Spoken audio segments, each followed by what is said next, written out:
Welcome to Sleepless Astronomer, where we explore the wonders of space and the universe. If you're enjoying these cosmic journeys, please like this video and subscribe to the channel. We post new videos every single day, so you can tune in whenever you want to learn about the cosmos. And we'd love to hear from you in the comments. Let us know where in the world you're watching from. We always enjoy connecting with fellow space enthusiasts around the globe. Now let's begin tonight's journey through the universe. Why some objects in space are heavier than others. When you hold a rock in one hand and a piece of styrofoam the same size in the other, the difference is immediately obvious. The rock is heavier. This difference comes from density, the amount of mass packed into a given volume. The same principle operates throughout the universe, but on cosmic scales, the variations in density become far more extreme than anything we encounter in daily life. Understanding why some objects in space are heavier than others means understanding how matter behaves under different conditions of temperature, pressure, and gravity, and how the history of an object determines what it's made of, and how tightly that material is packed together. Start with the simplest objects in space, clouds of gas in the interstellar medium. These clouds are extraordinarily diffuse, containing perhaps only a few atoms per cubic centimetre.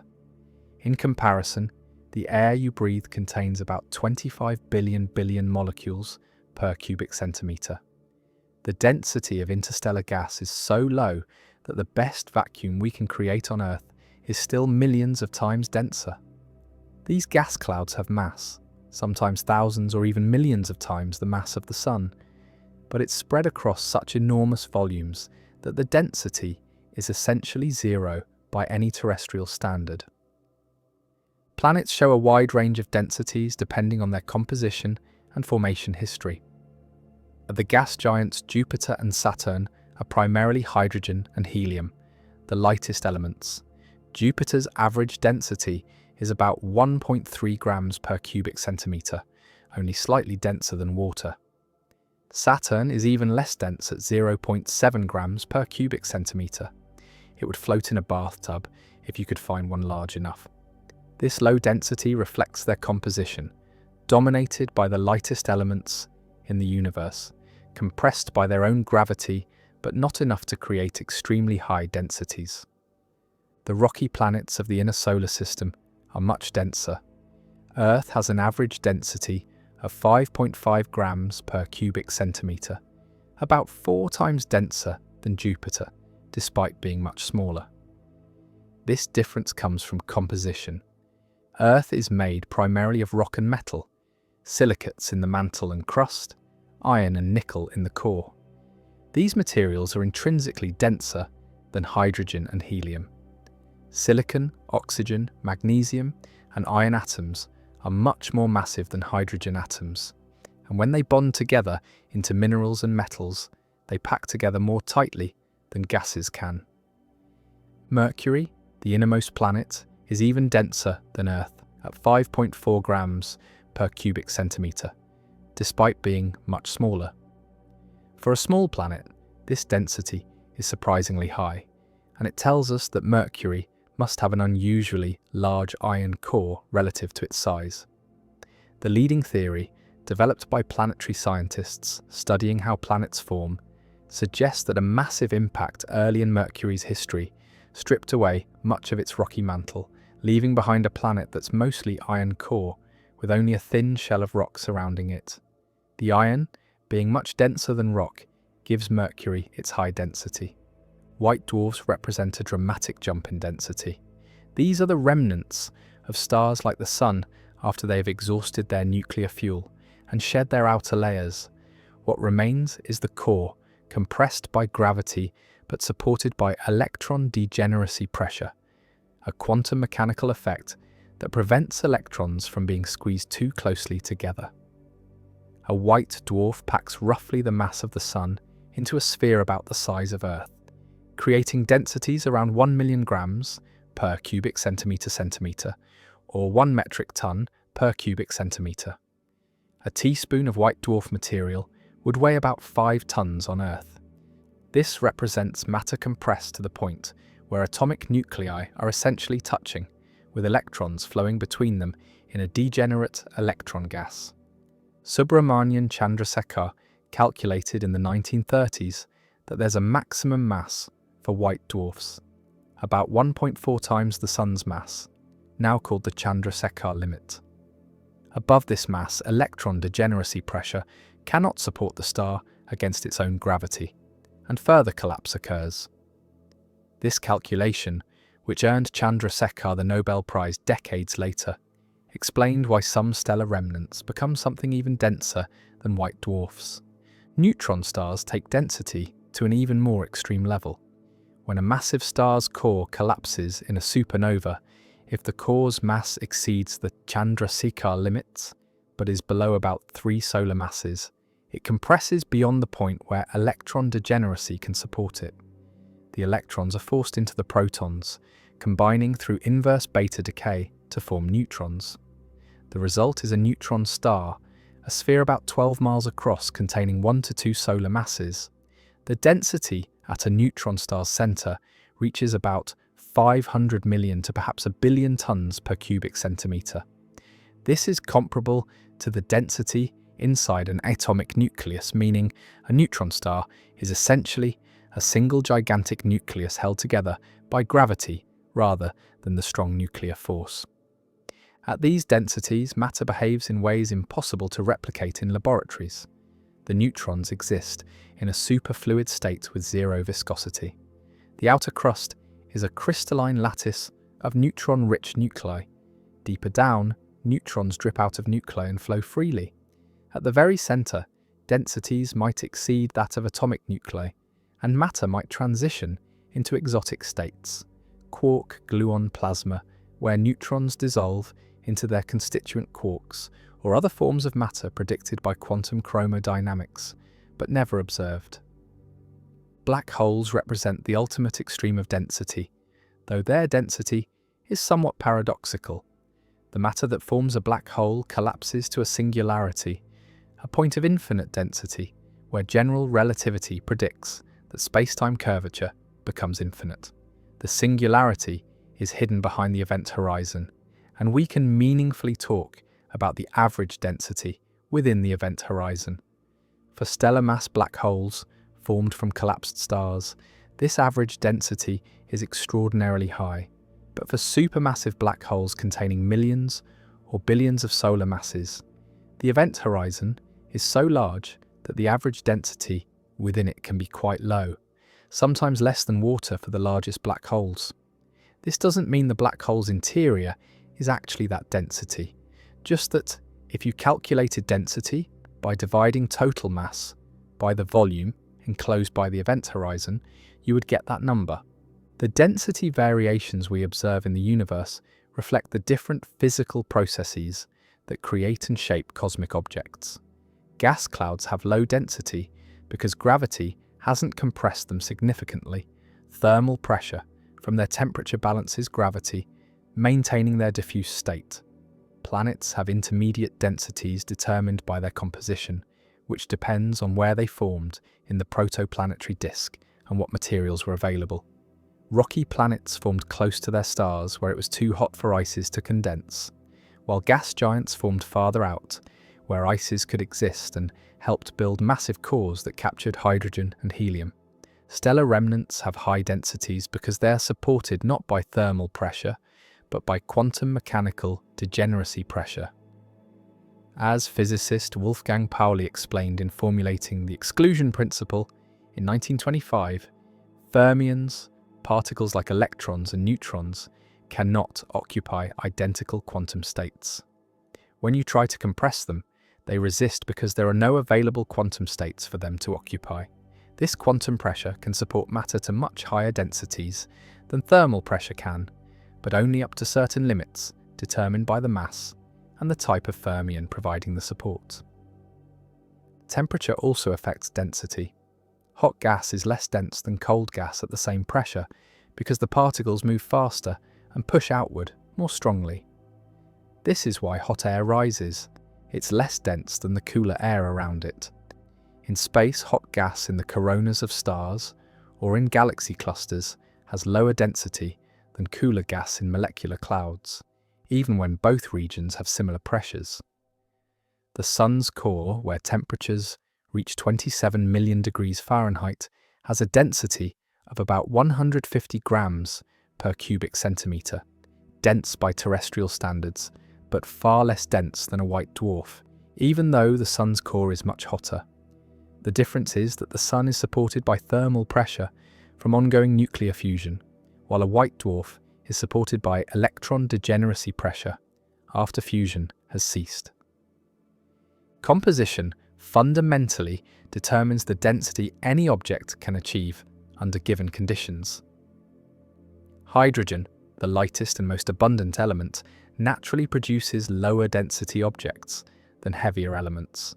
This is why gas giants, primarily hydrogen, are less dense than rocky planets made of silicon, oxygen, and iron. But composition interacts with pressure in complex ways. Under the extreme pressures inside Jupiter, hydrogen is compressed into a metallic state, denser than solid hydrogen would be under normal conditions, though still less dense than rock or metal. The formation history of an object determines both its composition and its density. Early in the solar system's formation, different materials condensed at different temperatures as the protoplanetary disk cooled. Close to the Sun, only metals and rocks could condense. These became the rocky planets. Farther out, where temperatures were lower, water ice could condense, providing additional solid material that helped build larger cores. These larger cores could then capture hydrogen and helium gas before the solar wind swept it away, forming gas giants. Farther still, at the coldest reaches, methane and nitrogen ices could condense, contributing to objects like Pluto and other Kuiper Belt objects. The history of compression matters too. Jupiter's core is thought to be compressed rock and ice, squeezed by the weight of the hydrogen and helium above it, to pressures millions of times Earth's atmospheric pressure. Under these conditions, materials that started as ordinary rock and ice are compressed to much higher densities, possibly exceeding even the density of iron under normal conditions.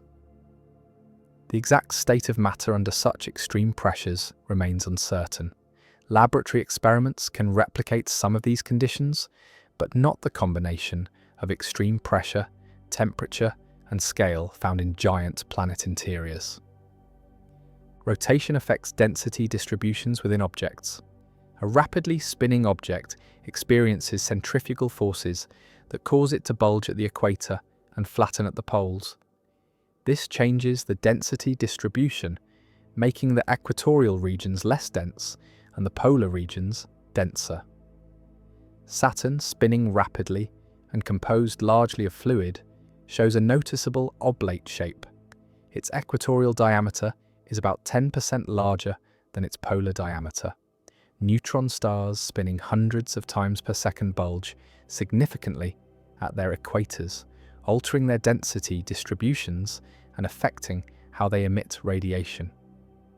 Throughout the universe, from the near vacuum of intergalactic space containing less than 1 atom per cubic meter, through the varied densities of planets, stars, and stellar remnants, to the extreme densities of neutron stars and the singularities within black holes, density varies by factors of hundreds of billions of billions. These variations reflect the different conditions under which matter exists, the temperatures, pressures, compositions, and quantum mechanical states that determine how tightly matter can be packed together, creating the extraordinary range of cosmic objects we observe, each with its own characteristic density, telling the story of how it formed and what forces shape its structure. Why space looks black. When astronauts look out the windows of the International Space Station, they see a view that never fails to inspire awe. Earth below, with its blue oceans and swirling white clouds, and beyond it, the blackness of space, dotted with brilliant points of starlight. That darkness seems natural and expected. Space is far from the sun, far from Earth's atmosphere, so of course it's dark. But this simple explanation masks a puzzle that perplexed astronomers for centuries. If the universe is infinite and filled with stars in every direction, then no matter where you look, your line of sight should eventually hit a star. The entire sky should blaze with light, as bright as the surface of the sun in every direction. Yet space is dark. This contradiction, known as Olbers' paradox after the German astronomer who popularized it in the 19th century, reveals deep truths about the universe's nature, age, and evolution. The puzzle seemed straightforward to early astronomers. Imagine the universe extends forever in all directions, filled uniformly with stars. Draw an imaginary sphere around Earth at any distance. That sphere contains a certain number of stars. Now draw a larger sphere at twice the distance. This larger sphere has 4 times the surface area, so it contains 4 times as many stars. Each individual star appears fainter because it's farther away. Brightness decreases with the square of distance, but there are 4 times as many stars, exactly compensating for their individual faintness. Every shell at every distance contributes the same amount of light. If the universe is infinite, there are infinitely many such shells, so the total light should be infinite. The night sky should be blindingly bright. Clearly, this doesn't match what we observe. The night sky is dark except for individual stars, planets, and the faint band of the Milky Way. Something must be wrong with the reasoning. Early astronomers proposed various solutions. Perhaps dust between stars absorbs starlight, darkening distant regions. But this doesn't really solve the problem. The dust would heat up from absorbed starlight and would eventually glow just as brightly as the stars themselves. Perhaps stars aren't distributed uniformly, with empty voids creating dark patches. But if the universe is infinite and eternal, stars should exist everywhere eventually, filling in any voids given enough time. The true solution involves the universe's finite age and its expansion, concepts unknown when Olbers formulated his paradox. The universe is not infinitely old. It began roughly 14 billion years ago in the Big Bang. Light travels at a finite speed, so we can only see light from objects whose light has had time to reach us since the universe began. The observable universe has a boundary, not a physical edge, but a horizon beyond which we cannot see, because light from more distant regions hasn't had enough time to reach us yet. This finite light travel time alone would solve Olbers' paradox, even if the universe weren't expanding. There simply aren't infinitely many stars visible, only those within about 14 billion light-years, the distance light can travel in the age of the universe. This limits the total amount of starlight reaching us to a finite value, much less than would be needed to make the sky bright everywhere. But the universe's expansion adds another crucial element. Distant galaxies are receding from us as space itself expands. This recession causes their light to be redshifted, stretched to longer wavelengths. Light that left a distant galaxy as visible or ultraviolet radiation arrives, at Earth shifted into infrared or even microwave wavelengths. Our eyes cannot detect infrared or microwave light, so this redshifted radiation doesn't contribute to the visible brightness of the sky. The farther away a galaxy is, the faster it's receding, and the more severely its light is redshifted. The most distant galaxies we can observe have their visible light redshifted so far that it arrives as infrared or even radio waves. The cosmic microwave background radiation demonstrates this effect perfectly. This radiation, released when the universe was only about 380,000 years old, fills all of space uniformly. When it was emitted, it was visible and infrared light with a temperature of about 3,000 degrees. But in the billions of years since then, the universe has expanded by a factor of about 1,100. The wavelengths of this radiation have been stretched by the same factor, shifting what was once visible light into microwave wavelengths. The temperature corresponding to this radiation has dropped to less than 3 degrees above absolute zero. If we had eyes that could see microwaves, the sky would glow uniformly in every direction with this faint microwave light. But invisible light, it contributes nothing, leaving the sky dark.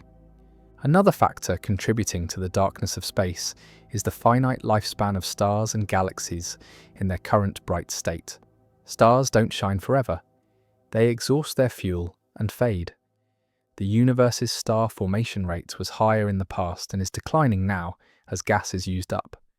In the far future, the universe will contain many more dead stellar remnants than active shining stars.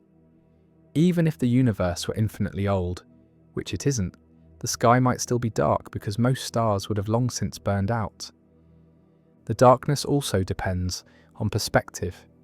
From Earth's surface, the atmosphere scatters sunlight, making the daytime sky bright blue and the nighttime sky somewhat illuminated by air glow and scattered artificial light.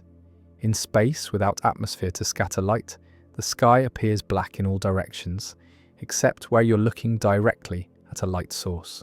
Sunlight doesn't fill space with general brightness the way it illuminates Earth's atmosphere. Light travels in straight lines, and unless it's scattered or reflected by something, it remains invisible. You can be in bright sunlight in space, with the sun illuminating your spacecraft, but when you look away from the sun, you see only darkness and stars. The blackness of space also reveals something about the nature of light and vision. We see objects because they emit or reflect light into our eyes. Empty space contains no particles to scatter or reflect light, so there's nothing to see. It appears black. This is different from looking into a dark room on Earth, where at least some scattered light usually reveals dim shapes. Space between stars is truly empty of matter, with typically less than 1 atom per cubic centimetre. With so few particles to interact with light, the light simply passes through unaffected, leaving space black. Interstellar dust does exist, and it does affect starlight, but not enough to solve Olber's paradox. The dust absorbs and scatters light from stars behind it, causing extinction, making those stars appear fainter or invisible. This creates the dark dust lanes visible in photographs of the Milky Way and other galaxies. But the dust also glows faintly in infrared light from absorbed stellar radiation. The net effect is to redistribute light from visible to infrared wavelengths, not to eliminate it entirely. Even in regions with many visible stars, the spaces between them remain black. The Orion Nebula, one of the brightest nebulae visible to the naked eye, appears as a glowing cloud because gas in the nebula fluoresces in response to ultraviolet light from young hot stars within it. The gas absorbs ultraviolet light and re-emits it as visible light, making the nebula glow. But between the glowing gas clouds, space remains dark. Only where matter exists to interact with light does the light become visible. From certain perspectives, space isn't quite black. Sensitive instruments can detect faint glows from various sources.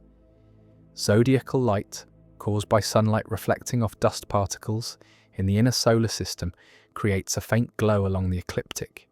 Airglow from Earth's upper atmosphere creates a faint luminescence visible from orbit. The integrated starlight from billions of faint, unresolved stars creates a faint background glow called the extragalactic background light. But these glows are extraordinarily faint, thousands of times dimmer than the darkest sky visible from Earth's surface, and our eyes cannot detect them. To human vision, space appears black. The darkness of space has practical implications for astronomy.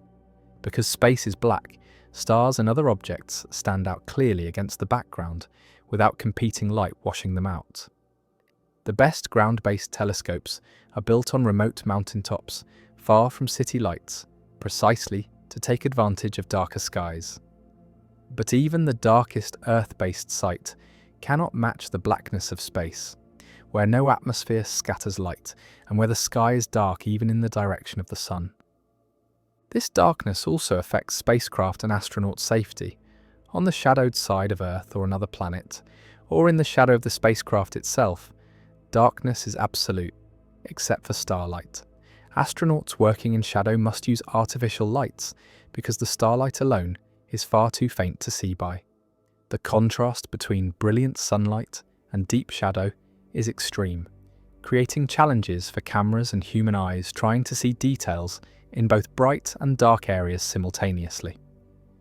The question of why space looks black connects to the deepest questions about the universe's structure and history. Space is dark because the universe had a beginning, because it's expanding, because light travels at a finite speed, and because stars have finite lifetimes. If any of these factors were different, if the universe were infinitely old and static, for instance, the sky would not be dark. The darkness itself is evidence for the Big Bang, for cosmic expansion, for the finite age of the universe. Every time you look up at the night sky and see darkness punctuated by stars rather than a uniform blaze of light, you're seeing direct evidence that the universe had a beginning, that it's been expanding for billions of years, stretching the light from distant sources into wavelengths your eyes cannot detect, leaving the spaces between stars as dark voids that reveal the fundamental nature of the cosmos through their very emptiness. Why silicon-based life forms might be possible. For as long as scientists have contemplated life beyond Earth, one element has persistently captured imaginations as a possible alternative to carbon: silicon. Science fiction has explored silicon-based aliens in countless stories, from rock-like creatures that metabolize minerals to crystalline beings that think at geological timescales. But these fictions rest on a foundation of genuine chemistry. Silicon sits directly below carbon in the periodic table, shares many of carbon's most important properties, and is far more abundant in Earth's crust than carbon. Yet despite this abundance and chemical similarity, silicon never became the basis for life on Earth. Understanding why silicon-based life might still be possible elsewhere requires examining both the remarkable parallels between silicon and carbon chemistry and the significant obstacles that would need to be overcome. Carbon's dominance in biochemistry stems from several key properties. Carbon atoms can form 4 strong covalent bonds with other atoms, allowing them to link together into chains, branches, and rings of almost unlimited complexity. A single carbon atom might bond to 4 other carbon atoms, creating a 3-dimensional network. Or carbon atoms might link into chains hundreds or thousands of atoms long, with various other elements, hydrogen, oxygen, nitrogen, phosphorus, sulfur, attached at different positions. This versatility allows carbon to form millions of different molecules, from simple methane with 1 carbon atom to DNA molecules containing billions of carbon atoms arranged in precise sequences that store genetic information. Silicon shares carbon's ability to form 4 covalent bonds. The electron configuration that gives carbon its bonding properties is mirrored in silicon, making silicon capable of forming similar structures: silicon chains, silicon rings, silicon networks. In fact, silicon chemistry forms the basis of an entire class of synthetic materials called silicones, which consist of chains of alternating silicon and oxygen atoms with organic groups attached. These materials, familiar as sealants, lubricants, and medical implants, demonstrate that silicon can indeed form large complex molecules. But silicones are human inventions, created in laboratories and factories.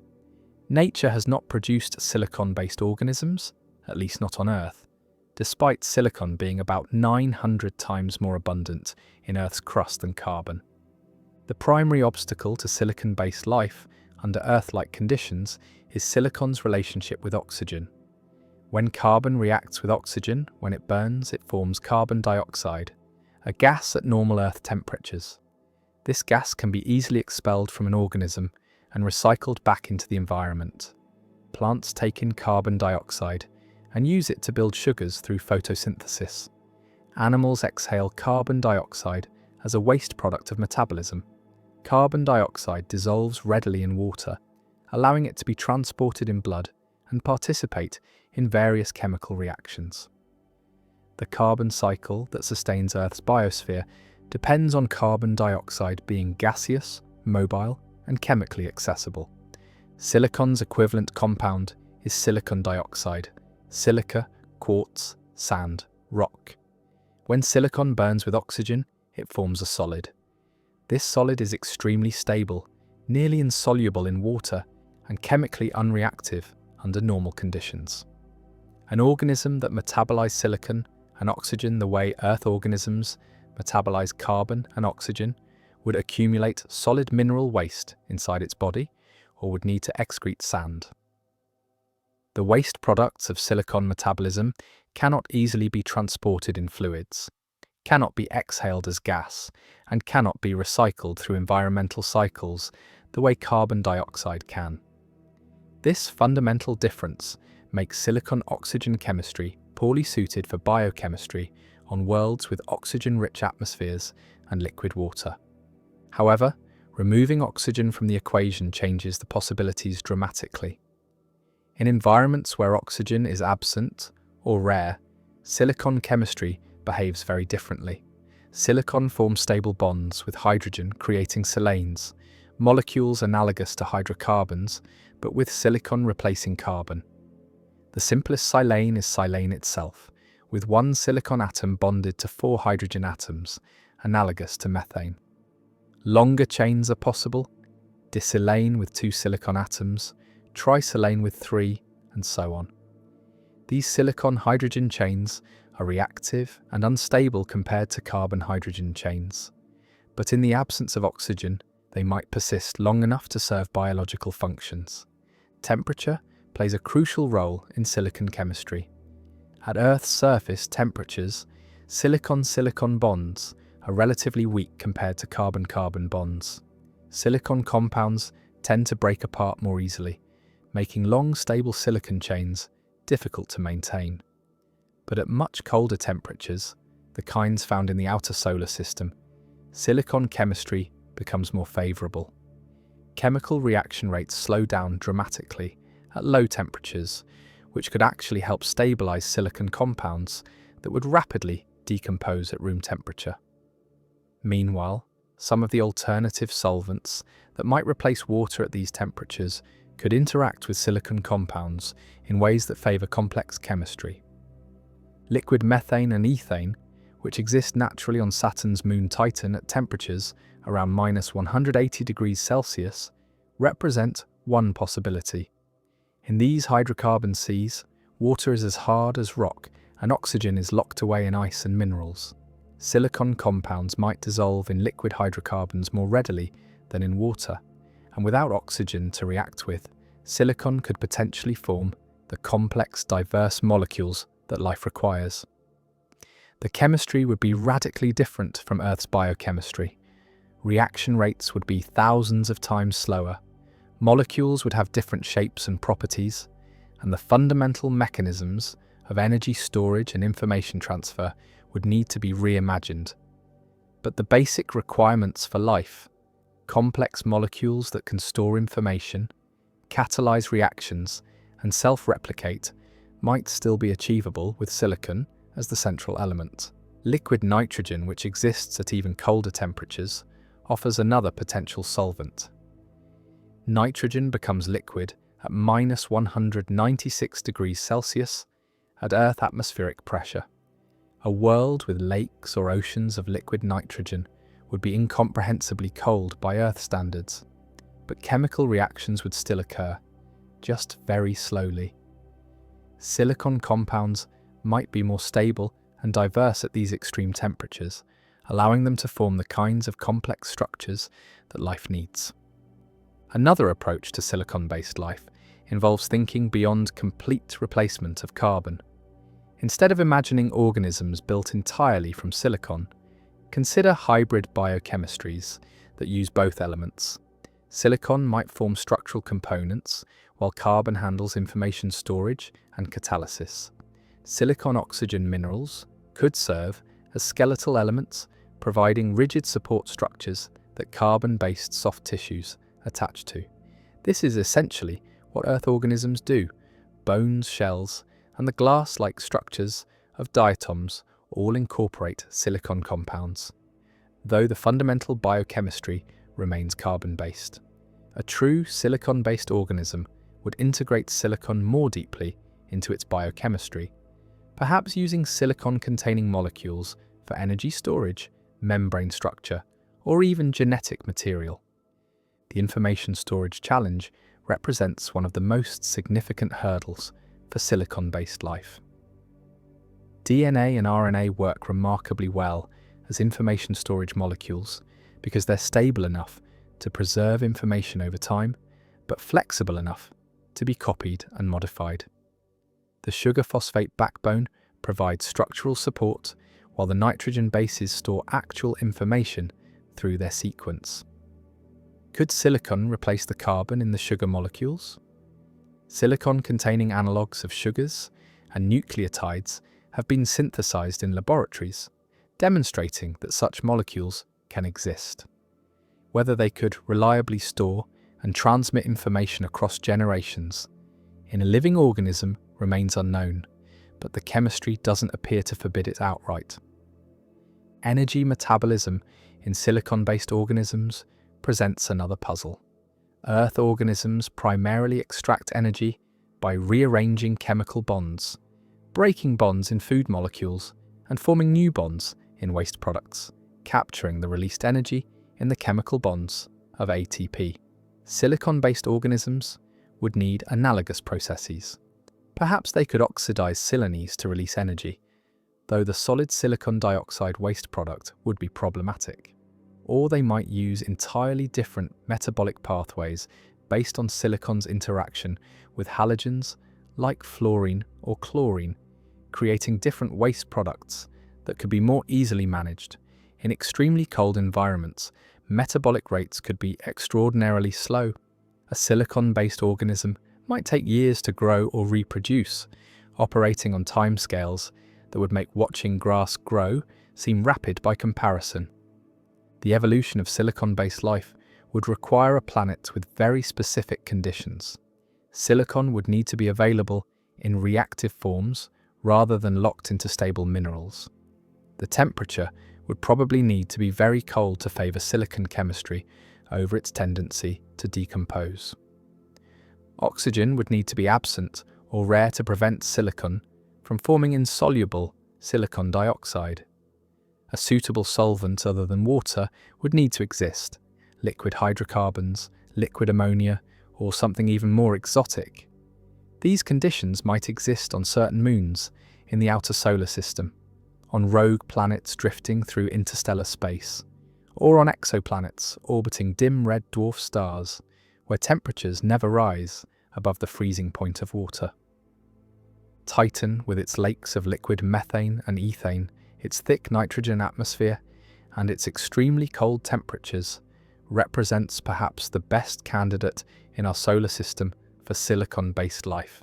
NASA's Dragonfly mission, scheduled to launch in the late 2020s, will explore Titan's surface and could potentially detect signs of exotic biochemistry if it exists. The mission won't specifically look for silicon-based life. Nobody knows exactly what signatures such life would produce, but it will analyze organic chemistry in Titan's lakes and atmosphere, searching for patterns that might indicate biological processes. Even if silicon-based life exists nowhere in the universe, studying the possibility expands our understanding of chemistry's relationship to biology.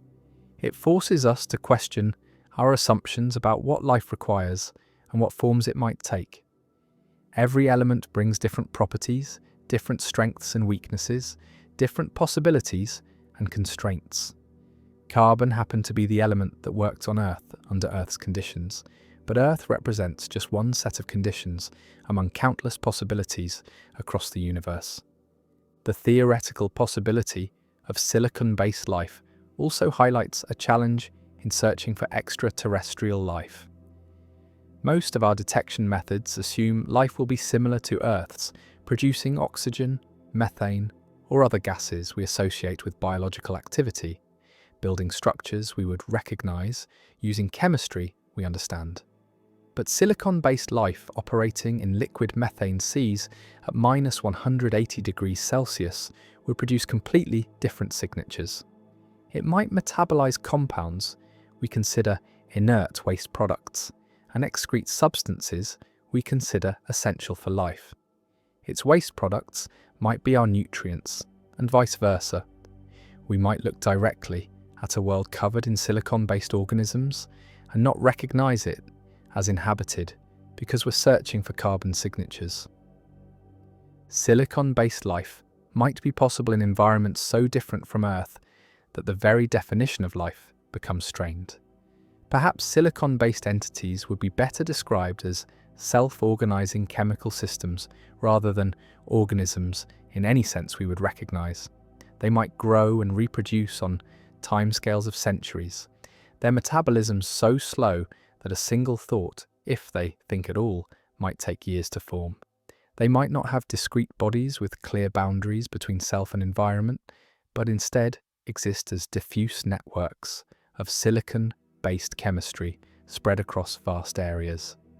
They might not die in any meaningful sense, but simply cease maintaining organization and gradually disperse back into their environment. Why silicon-based life forms might be possible comes down to chemistry being flexible, creative, and opportunistic. The laws of chemistry operate everywhere in the universe, but they produce different outcomes under different conditions. Silicon's chemical properties give it potential as a basis for complex, self-organizing systems under the right circumstances.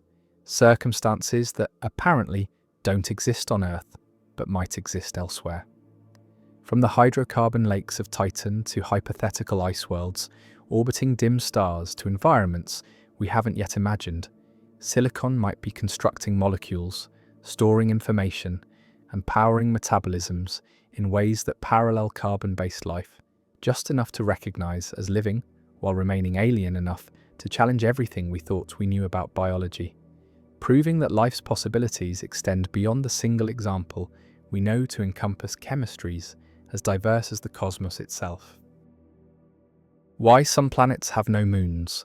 Of the 8 major planets in our solar system, 2 orbit the Sun without any natural satellites. Mercury and Venus have no moons. This seems puzzling at first. Mars, smaller than either Mercury or Venus, has 2 small moons. Earth has 1 large moon. The giant planets beyond Mars have dozens or even hundreds of moons. Why would some planets capture or retain moons while others remain moonless? The answer involves a complex interplay of gravitational dynamics, orbital mechanics, planetary formation history, and the specific environments in which these planets exist. The first factor to consider is proximity to the Sun. Mercury, the innermost planet, orbits at an average distance of only 58 million kilometers from the Sun.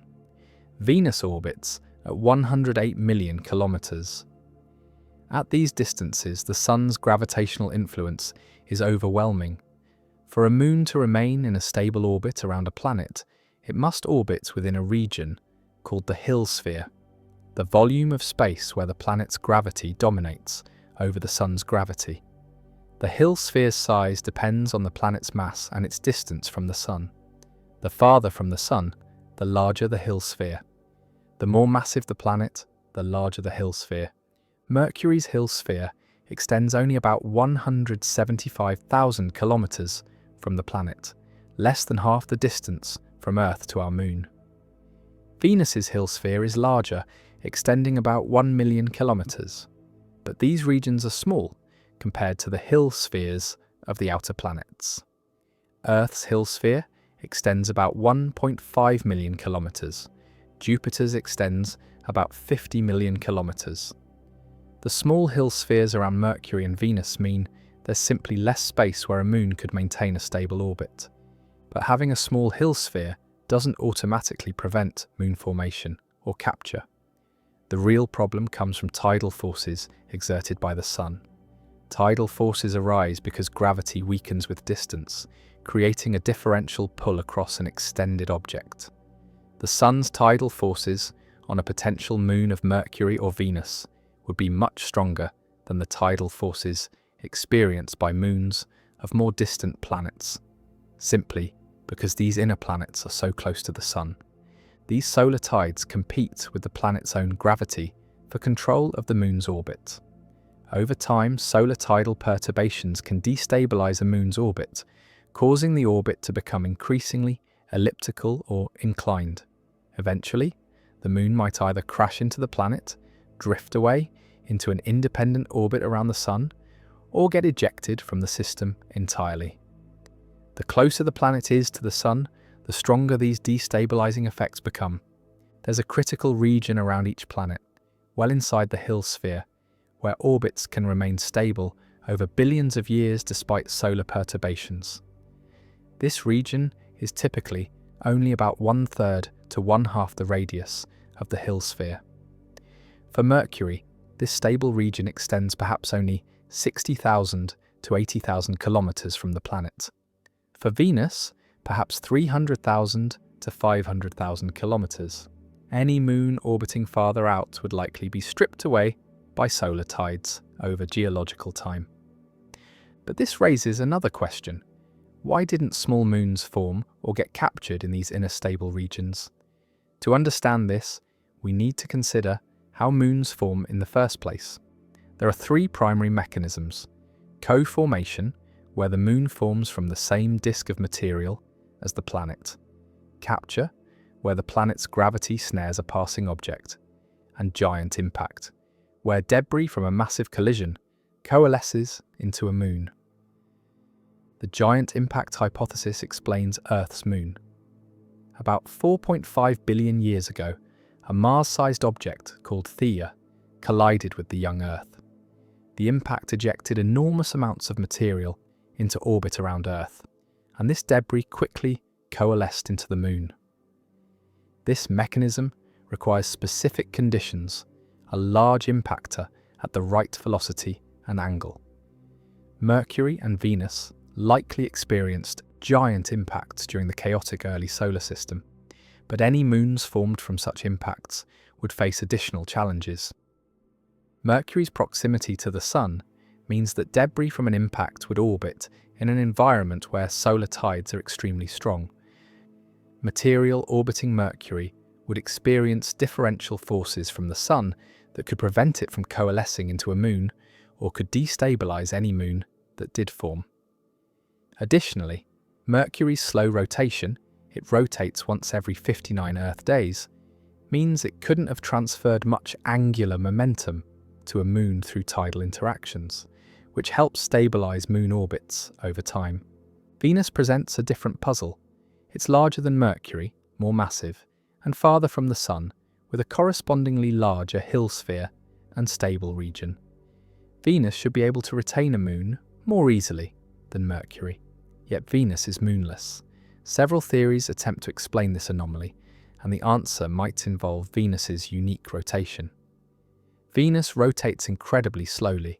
One Venusian day lasts 243 Earth days, and it rotates backward relative to its orbital motion, a condition called retrograde rotation.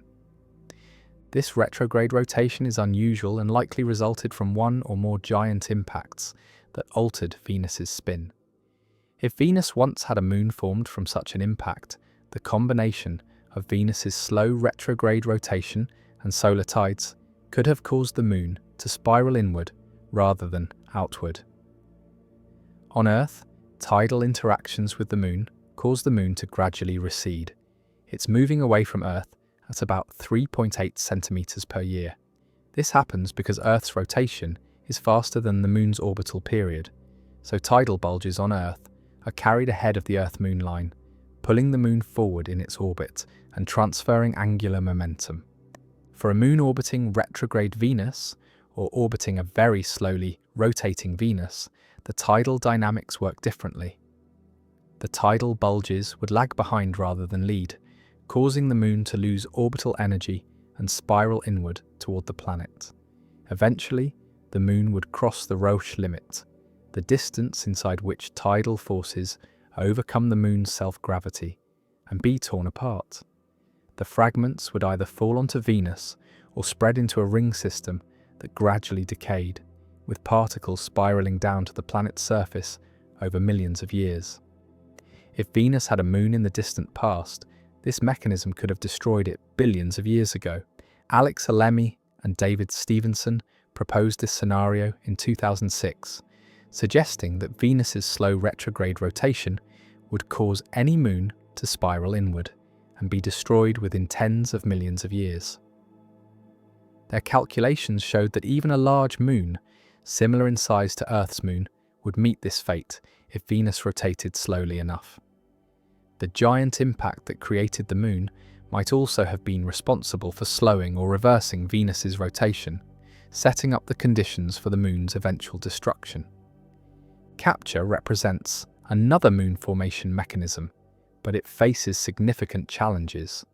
For a planet to capture a passing asteroid or other object, something must remove energy from the object's orbit during the close encounter.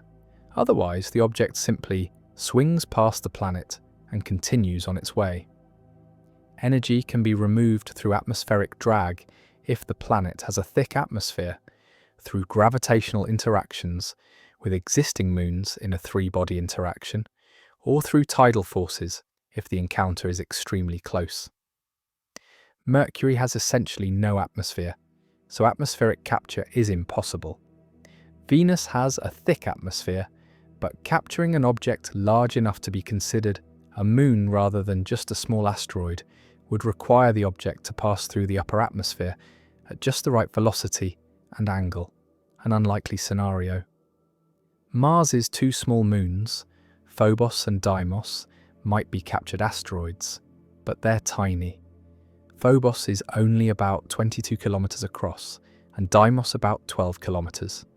Mars likely captured them during the early solar system when more debris was available and orbital dynamics were more chaotic. For Mercury and Venus, the combination of their locations in the inner solar system, where fewer large objects were available for capture, and the difficulty of the capture process itself, meant that gravitational capture of moons was unlikely. The inner solar system was largely cleared of debris early in solar system history, as objects either accreted into planets, fell into the sun, or were ejected to the outer system through gravitational interactions with the growing planets. The composition and formation history of the inner planets also matters.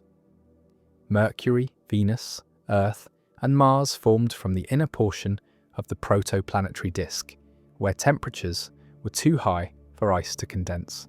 These planets formed primarily from rocky and metallic materials. The giant planets formed farther out, where ices could exist, providing more material for planet and moon formation.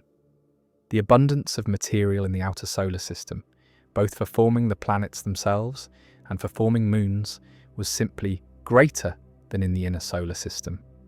The giant planets likely formed their large regular moons, the major satellites that orbit in the planet's equatorial plane, from circumplanetary disks, miniature versions of the protoplanetary disk that surrounded the young sun.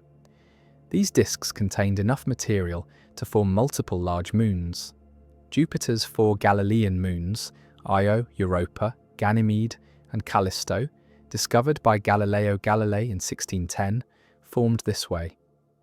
Saturn's major moons, including Titan, formed similarly. The inner planets, with less mass and forming in a region with less available material, likely didn't have substantial circumplanetary disks, making it difficult to form moons through this mechanism. Exoplanet studies have revealed that moonless planets might be quite common. Many exoplanets discovered so far are hot Jupiters, gas giants orbiting extremely close to their host stars, often closer than Mercury orbits the Sun. These planets, despite being massive, likely have no moons because the extreme proximity to their stars creates even more severe tidal effects than Mercury experiences. Any moons would be quickly stripped away by stellar tides. Some hot Jupiters may have had moons when they formed farther from their stars, but lost them as the planets migrated inward to their current close-in orbits. Other exoplanets orbit in the habitable zones of their stars at distances where moons could potentially remain stable. Whether these planets have moons depends on their formation history, the availability of material for moon formation, and the dynamical environment in which they formed. Detecting exomoons, moons orbiting exoplanets, remains at the edge of current observational capabilities, though several candidates have been proposed. As detection techniques improve, we'll learn whether most planets have moons or whether moonless planets are actually the norm. The absence of moons around Mercury and Venus is not a deficiency, but rather a natural consequence of where these planets are located and how they formed. Their proximity to the Sun creates an environment where moons cannot easily form or survive over billions of years. Any moons that might have existed in the early solar system were likely destroyed by solar tides, spiraled into the planets due to tidal interactions with slowly rotating worlds, or were ejected from unstable orbits. The planets that do have moons, Earth, Mars, and especially the giant planets, possess them because they orbit farther from the Sun, where Hill spheres are larger, solar tides are weaker, and the environment is more conducive to moon formation and retention, showing that the presence or absence of moons depends not on the planet's inherent qualities, but on the orbital and environmental context in which the planet exists, making our own moon's existence not a given, but rather the result of a fortunate combination of location, timing, and the specific collision that created it billions of years ago. Why space is nearly empty? When you look up at the night sky, space appears crowded with stars, planets, and galaxies. Photographs from telescopes show spectacular images of colourful nebulae, dense star clusters, and brilliant galaxies packed with hundreds of billions of stars. These images create an impression of a cosmos teeming with matter, a universe filled to the brim with celestial objects. But this impression is profoundly misleading. Space is almost unimaginably empty. The distances between objects are so vast and the objects themselves so small relative to those distances that if you could somehow travel to a random location in the universe, the overwhelming likelihood is that you would find yourself surrounded by nothing. No stars, no planets, no gas, no dust, for distances stretching farther than you could travel in a lifetime, even at the speed of light. To understand just how empty space is, consider the space between Earth and the Moon. The Moon orbits at an average distance of about 380,000 kilometers from Earth. That's far enough that you could fit all the other planets in the solar system side by side in the gap between Earth and the Moon, with room to spare. Now imagine taking a sphere with a radius equal to this Earth-Moon distance. Within that enormous volume, there are only two objects of any significant size, Earth and the Moon themselves. Everything else is emptiness, with only occasional atoms of gas or tiny dust particles scattered throughout. The situation becomes even more extreme when you consider the space between planets. Earth orbits about 150 million kilometers from the Sun. Mars orbits about 230 million kilometers from the Sun. The distance between Earth and Mars varies as both planets orbit, but at their closest approach, they're separated by about 55 million kilometers. This vast gulf contains essentially nothing. No planets, no moons, just a scattering of asteroids so small and so far apart that even if you were travelling through this region, you would be extraordinarily unlikely to come anywhere near one. The asteroid belt, often depicted in science fiction as a dense field of tumbling rocks that spaceships must carefully navigate, is in reality astonishingly sparse. The belt contains hundreds of thousands of asteroids larger than 1 kilometer across and millions of smaller ones. This sounds like a lot, and by the standards of everyday experience it is. But these asteroids are spread across an enormous volume of space, a region extending from about 300 million kilometers to 500 million kilometers from the Sun, and spanning the full circumference around the Sun at these distances. The result is that the average distance between asteroids is measured in millions of kilometers. If you were to travel through the asteroid belt, You would see nothing for days or weeks of travel before coming near even a single asteroid. The density of matter in the asteroid belt averages far less than 1 particle per cubic kilometre. Compare this to air at sea level on Earth, which contains about 10 to the 25th particles per cubic kilometre, a 1 followed by 25 zeros. The asteroid belt, despite containing countless asteroids, is millions of billions of times less dense than the air you're breathing right now. Every spacecraft we've sent through the asteroid belt, and many have made the journey, has passed through without incident, without needing to dodge asteroids, simply because the belt is so incredibly empty. Beyond the planets, the emptiness becomes even more profound. The nearest star to our Sun, Proxima Centauri, lies about 40 trillion kilometers away, a distance so vast that light, traveling at 300,000 kilometers per second, takes over 4 years to cross it. If you scaled the Sun down to the size of a basketball, Earth would be a grain of sand orbiting about 25 meters away, and Proxima Centauri would be another basketball more than 6,000 kilometers away. The sphere of space between these two basketballs contains essentially nothing. No planets, no asteroids, no comets that we know of, just occasional atoms of hydrogen, some dust particles so rare you could travel for years without encountering one, and the faint pressure of starlight. This interstellar space contains gas, but calling it gas seems almost misleading given its extreme tenuousness. In the space between stars, the density averages about 1 atom per cubic centimetre. For comparison, air at sea level contains about 10 to the 19th atoms per cubic centimetre. Interstellar space is less dense than air by a factor of 10 million trillion. The best vacuum we can create in laboratories on Earth, in the most sophisticated vacuum chambers, is still millions of times denser than the average density of interstellar space. Even the densest regions of interstellar space, the molecular clouds where stars form, are extraordinarily sparse by terrestrial standards. These clouds, which appear dark and opaque in photographs because they block light from stars behind them, contain perhaps 1 million atoms per cubic centimetre at their densest cores. This is dense for space, but it's still 10 trillion times less dense than air on Earth. You could travel through the densest part of a molecular cloud and not even notice. There would be no resistance to your motion, no sense of passing through anything. The emptiness extends to larger scales as well. Our Milky Way galaxy contains somewhere between 100 billion and 400 billion stars, along with vast quantities of gas, dust, and dark matter. Yet these hundreds of billions of stars occupy a disk about 100,000 light-years across and roughly 1,000 light-years thick at the Sun's location. The stars are so far apart that if you were to travel to a random location within the galaxy, you would find yourself in interstellar space, far from any star. The average distance between stars is about 5 light-years. At the scale where stars are separated by light-years, the stars themselves, objects typically about 1 million kilometers across, are essentially point-like. They occupy a negligible fraction of the galaxy's volume. Between galaxies, the emptiness reaches its most extreme.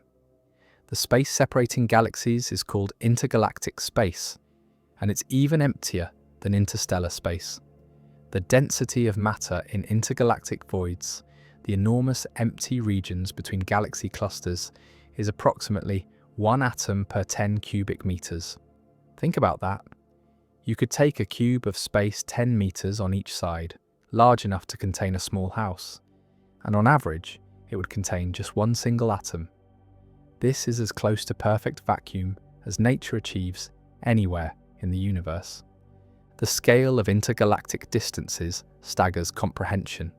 The Andromeda Galaxy, the nearest large galaxy to our Milky Way, lies about 2.5 million light-years away. The space between our galaxy and Andromeda is largely empty, except for a few dozen small dwarf galaxies and some scattered gas clouds. Beyond our local group of galaxies, the distances grow even more immense. The Virgo cluster of galaxies, which contains thousands of galaxies, lies about 50 million light-years away. The space between galaxy clusters is measured in tens of millions to hundreds of millions of light years, and it contains essentially nothing. So why is space so empty? The answer lies in how the universe evolved after the Big Bang. In the earliest moments, the universe was actually extremely dense. All matter and energy were compressed into a tiny volume. But the universe has been expanding ever since, and as it expands, the matter within it spreads out, becoming less and less dense. The expansion of space itself increases the distances between objects, diluting the average density of matter throughout the cosmos. Gravity works against this dilution by pulling matter together into clumps. Regions that were slightly denser than average in the early universe attracted more matter, becoming denser still, while regions that were slightly less dense lost matter to the denser regions and became emptier. Over billions of years, this process created the structure we see today. Matter concentrated into stars, which are concentrated into galaxies, which are concentrated into galaxy clusters and superclusters with vast voids between them. But even with gravity concentrating matter into structures, the vast majority of space remains empty because the fundamental ratio of matter to space is so low. If you took all the matter in the observable universe, every atom in every star, planet, gas cloud and galaxy, and spread it uniformly throughout all of space, the density would be about 5 atoms per cubic meter. This is the average density of the universe, and it reveals that matter is extremely rare. The universe is about 5 atoms of matter per cubic meter on average, with the rest being empty space and dark energy. The emptiness of space has profound implications. It means that collisions between stars are extraordinarily rare, even in the centers of galaxies, where stars are most densely packed. When two galaxies collide, and galaxy collisions are fairly common on cosmic timescales, the stars themselves almost never hit each other. The galaxies pass through each other, like two clouds of gnats interpenetrating without individual gnats colliding, because the distances between stars are so large compared to the stars' sizes. The emptiness also means that space travel is, in some ways, easier than it might otherwise be. A spacecraft travelling through space doesn't need to constantly dodge debris or navigate through fields of material. Space is clear. The challenges of space travel come not from crowding but from the vast distances between destinations and the energy required to cross those distances. Light from distant objects travels through this emptiness for billions of years, crossing intergalactic voids, interstellar space, and the relative crowding of planetary systems to eventually reach our telescopes. The fact that we can see distant galaxies at all, objects billions of light years away, testifies to how empty space is. If space were filled with gas or dust at densities even remotely approaching terrestrial conditions, the light would be scattered and absorbed long before travelling such distances. The emptiness of space is not a coincidence or an accident. It's a fundamental consequence of the universe's expansion, the initial density of matter after the Big Bang, and the way gravity organises that matter into structures. The spectacular images of galaxies, nebulae and star clusters show us the rare locations where matter has concentrated. But these are the exceptions, the islands of matter in an ocean of emptiness. The typical state of the universe is not the crowded star field or the dense nebula. It's the dark, cold, nearly perfect vacuum of intergalactic space, where a single atom might drift alone for years before encountering another, where the nearest star is so distant that its light takes millions of years to arrive, and where the overwhelming reality is not presence but absence, not matter but void, not something but nothing, extending in all directions for distances that dwarf the span of human comprehension. Why one side of the moon always faces Earth. If you look at the moon on any clear night, you'll see the same familiar pattern of light and dark regions. The features we call the man in the moon or the rabbit, depending on cultural interpretation. This pattern never changes. The same side of the moon perpetually faces Earth. There is no natural rotation of the moon that would show us different faces throughout the month. Ancient astronomers noticed this peculiarity thousands of years ago, and for centuries it seemed like a remarkable coincidence. Why would the moon's rotation period exactly match its orbital period around Earth, both taking about 27 days? The answer involves no coincidence at all, but rather a physical process called tidal locking that inevitably synchronizes the rotation and orbit of any moon close enough to its planet. Tidal locking occurs because of tidal forces, the same forces that create ocean tides on Earth. Tidal forces arise because gravity weakens with distance. The side of Earth facing the moon experiences slightly stronger gravitational pull from the moon than Earth's center does, and Earth's center experiences slightly stronger pull than the side facing away from the moon. This difference in gravitational strength across Earth's diameter creates the tidal force that stretches Earth slightly, raising bulges on both the near and far sides. The same process works in reverse. Earth's gravity creates tidal bulges on the moon, though without oceans these bulges are in the solid rock itself. The moon is slightly elongated, stretched along the Earth-Moon line, with the long axis about 20 meters longer than the short axis. If the moon rotates relative to Earth, these bulges try to rotate with the moon, but Earth's gravity pulls on the bulges, trying to keep them aligned with Earth. Imagine the moon rotating slightly faster than once per orbit. As it rotates, the tidal bulge tries to rotate ahead of the Earth-Moon line, but Earth's gravity pulls more strongly on the closer bulge, creating a torque that opposes the rotation, slowing the moon down. This gravitational torque acts like friction, steadily dissipating the moon's rotational energy. The energy doesn't disappear. It converts into heat through internal friction as the moon flexes slightly, warming the lunar interior by tiny amounts. Over millions of years, this process slows the moon's rotation until it matches the orbital period. Once synchronized, the same side always faces Earth. The tidal bulges align perfectly with the Earth-Moon line, and there's no more torque trying to change the rotation. This is the state the moon reached long ago. The moon is tidally locked to Earth, rotating once on its axis in exactly the same time it takes to orbit Earth once, both periods equal to about 27.3 days. From the moon's perspective, Earth hangs nearly motionless in the lunar sky, drifting slightly back and forth due to libration, small oscillations caused by the moon's slightly elliptical orbit and tilted axis, but never rising or setting. If you stood on the near side of the moon, Earth would always be visible. If you stood on the far side, Earth would never be visible, hence why that hemisphere is sometimes mistakenly called the dark side, though it receives just as much sunlight as the near side. The timescale for tidal locking depends on several factors. Larger tidal forces lock a moon more quickly, closer moons experience stronger tidal forces and lock faster than distant moons. Moons with more internal friction, perhaps from molten interiors, dissipate energy more efficiently and lock faster.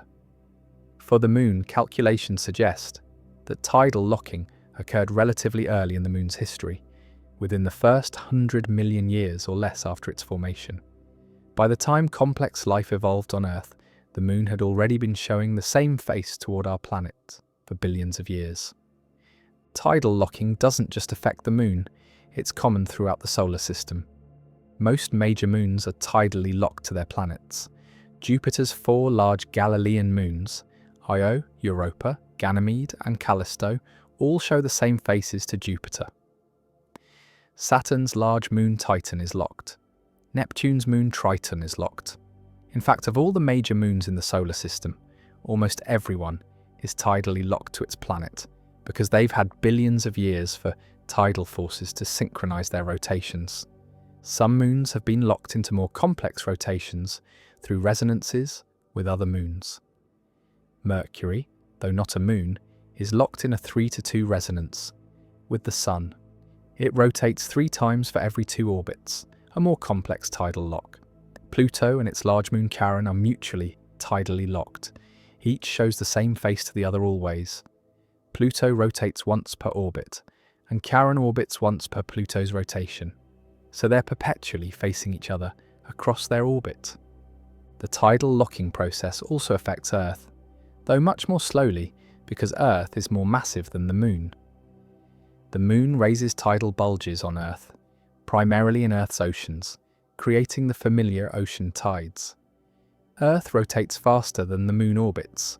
A day is 24 hours, while the Moon's orbital period is about 27 days. This means Earth's rotation carries the tidal bulges ahead of the Moon's position. The bulge closer to the Moon is slightly ahead of the direct Earth-Moon line, and the Moon's gravity pulls backward on this bulge, creating a torque that slows Earth's rotation. This effect is measurable. Earth's rotation is slowing by about 2 milliseconds per century. Days are getting gradually longer as Earth loses rotational angular momentum. The angular momentum doesn't vanish, it's transferred to the Moon's orbit. As Earth slows down, the Moon speeds up slightly in its orbit, and a faster orbital speed means the Moon moves to a higher orbit. The Moon is currently receding from Earth at about 3.8 centimeters per year, precisely measured by bouncing laser beams off retroreflectors left on the lunar surface by Apollo astronauts. This process has been operating throughout Earth's history.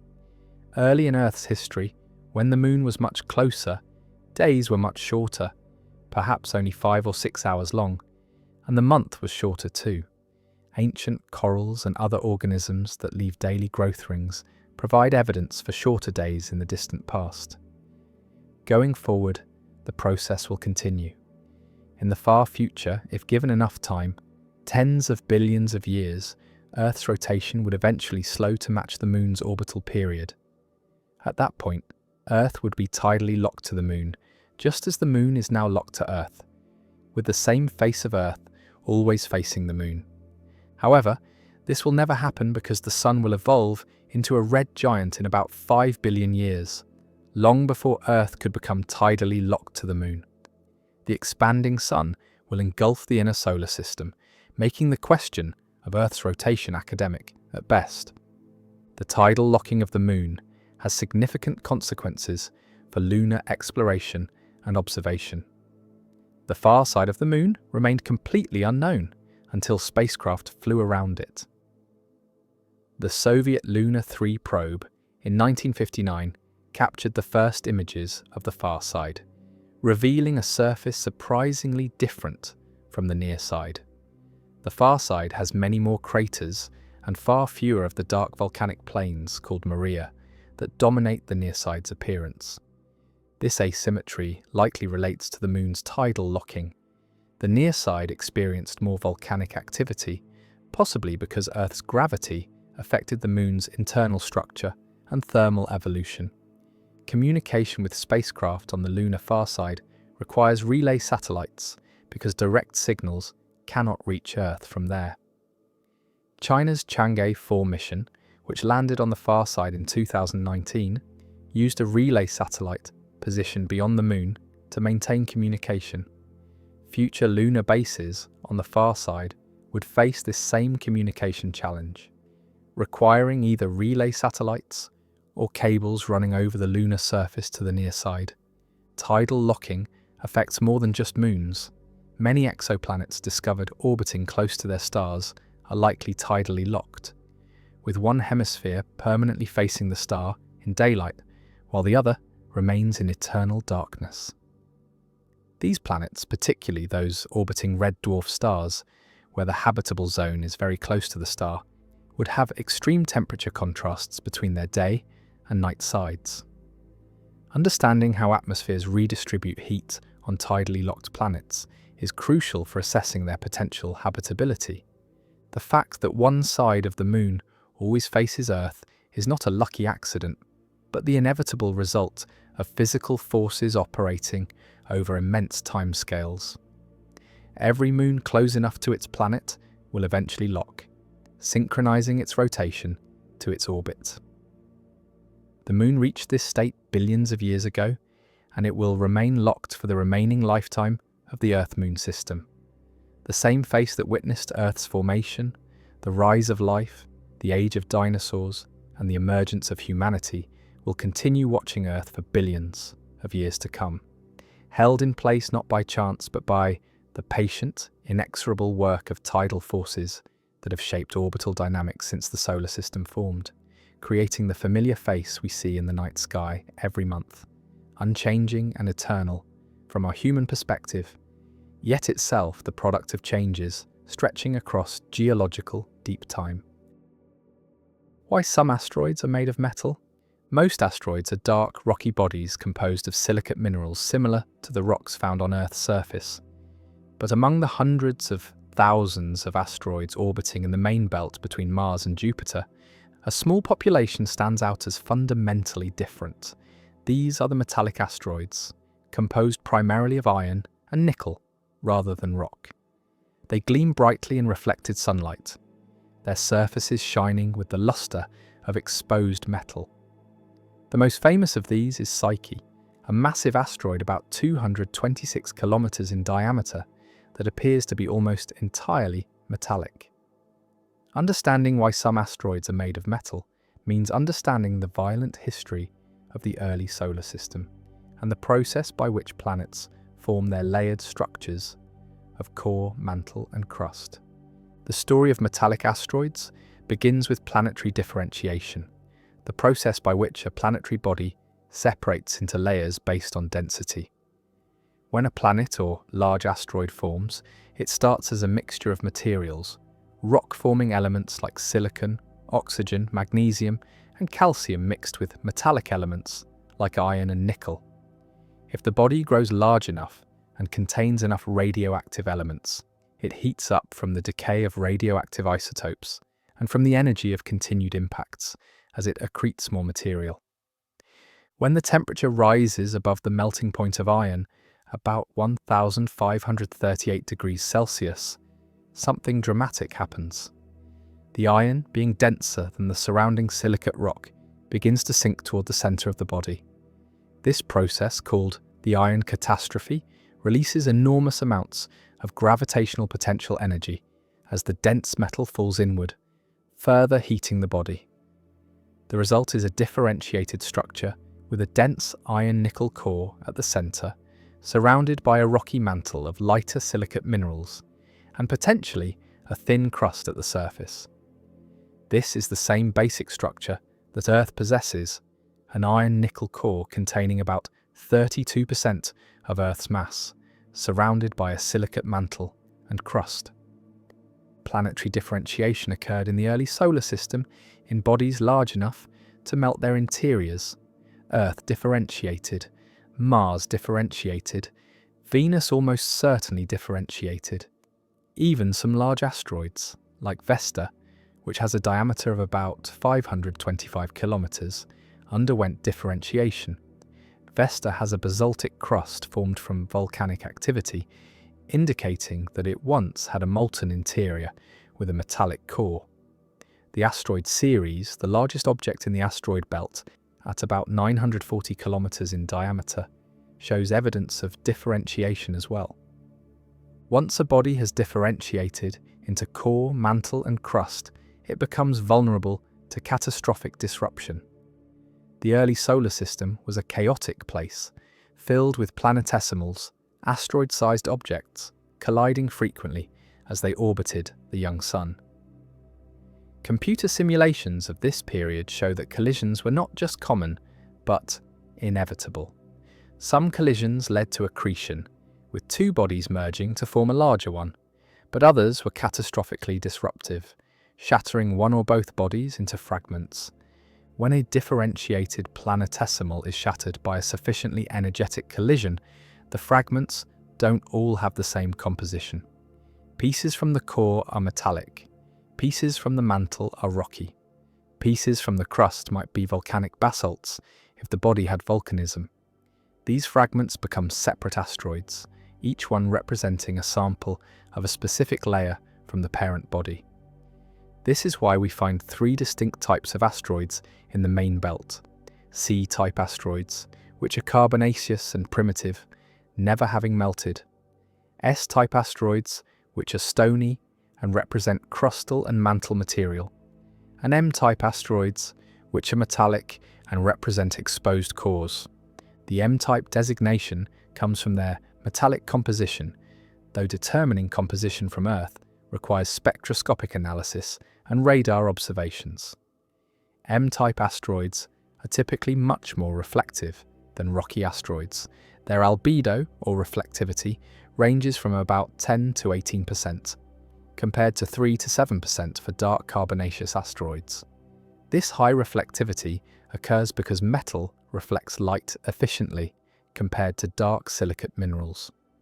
The spectroscopic signatures of M-type asteroids show features consistent with iron and nickel, though definitively confirming their composition requires spacecraft missions or detailed radar studies. Radar observations provide particularly strong evidence for the metallic nature of M-type asteroids. Radio waves reflect differently from metal surfaces than from rocky surfaces. Metal is a much better radar reflector, and radar polarization measurements can distinguish metallic from rocky compositions. Studies using the Arecibo Observatory and Goldstone Solar System radar have confirmed that many M-type asteroids have radar properties consistent with metallic surfaces, supporting the interpretation that they're exposed planetary cores. The asteroid Psyche represents the most studied example of a metallic asteroid and the target of NASA's Psyche mission, launched in 2023 and scheduled to arrive at the asteroid in 2029. Psyche is unusual even among M-type asteroids because of its enormous size and apparently high metal content. If Psyche is indeed the exposed core of a differentiated planetesimal, it would be the only core of a planetary body that humans have ever been able to study directly. Earth's core lies 2,900 kilometers beneath the surface, completely inaccessible. Mars's core is similarly hidden, but Psyche's core is exposed, available for investigation. The composition of metallic asteroids reflects the composition of planetary cores more generally. Iron and nickel are the dominant elements, present in roughly the same proportions found in iron meteorites that fall to Earth, about 90% iron and 10% nickel, though with some variation. These proportions match what cosmochemical models predict for the cores of terrestrial planets. Additional elements found in smaller quantities include cobalt, phosphorus, sulfur, and carbon. Some models suggest that planetary cores might contain significant amounts of lighter elements, like silicon or oxygen, dissolved in the molten metal, but whether these would be retained in a fragmented, solidified core like Psyche remains uncertain. The value of metallic asteroids extends beyond scientific interest. These asteroids contain enormous quantities of valuable metals. A single metallic asteroid a kilometer across might contain more platinum group metals than have ever been mined on Earth. The asteroid 16 Psyche, if it's as metallic as estimates suggest, would contain iron alone worth quadrillions of dollars at current prices, though of course actually mining and returning such quantities would crash commodity markets and is far beyond current technological capabilities. Nevertheless, the concept of asteroid mining has captured imaginations and may become economically viable in the future as space access costs decrease and in-space manufacturing develops. Not all M-type asteroids are metallic, which complicates the picture.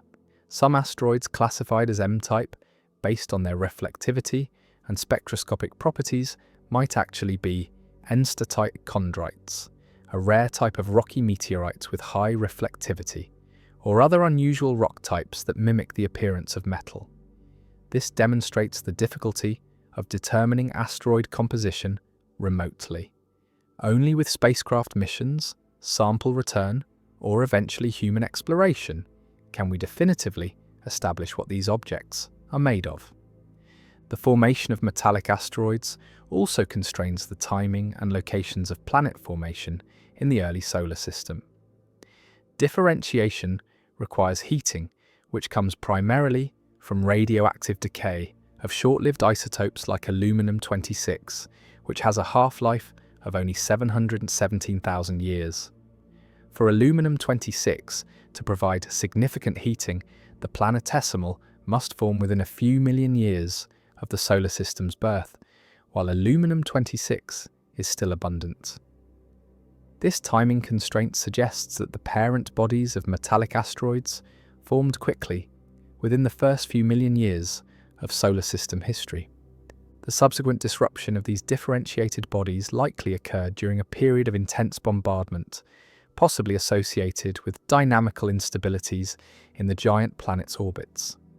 The Nice model, named after the city in France where it was developed, proposes that Jupiter, Saturn, Uranus, and Neptune formed in a more compact configuration and later migrated to their current orbits. This migration scattered planetesimals throughout the solar system, dramatically increasing collision rates and leading to the disruption of many differentiated bodies. The timing of this instability, estimated at around 600 to 800 million years after the solar system formed, would have been late enough for the large planetesimals to have already cooled and solidified after their differentiation. Iron meteorites that fall to Earth are fragments of metallic asteroids, providing samples we can study in laboratories. These meteorites show distinctive crystalline structures called Widmanstätten patterns, interlocking crystals of two different iron-nickel alloys, camosite and taenite, that form only when molten metal cools extremely slowly over millions of years. The size and structure of these crystals reveal the cooling history of the parent body's core.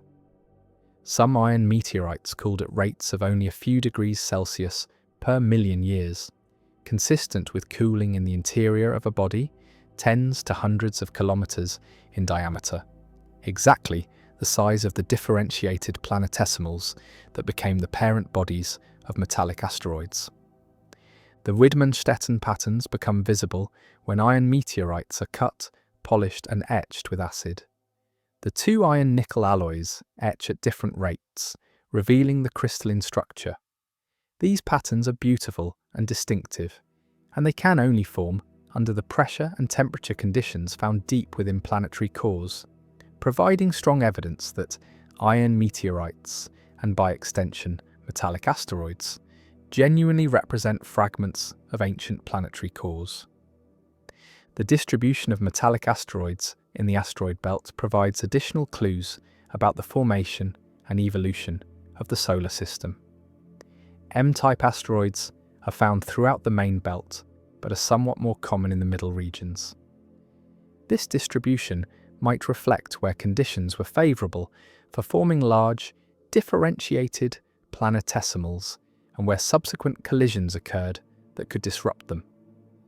The relative scarcity of metallic asteroids compared to rocky ones, M-types represent only about 5 to 10% of asteroids, makes sense given that a differentiated body's core contains much less volume than its mantle and crust combined.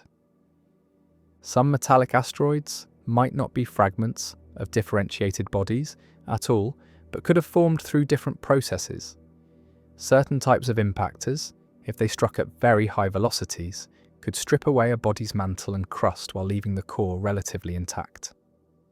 Alternatively, some metal-rich asteroids might have formed from material that was already enriched in metals during the solar system's formation, though this seems less likely given what we know about how materials were distributed in the protoplanetary disk. The Psyche mission will answer many questions about metallic asteroids when it arrives at its target.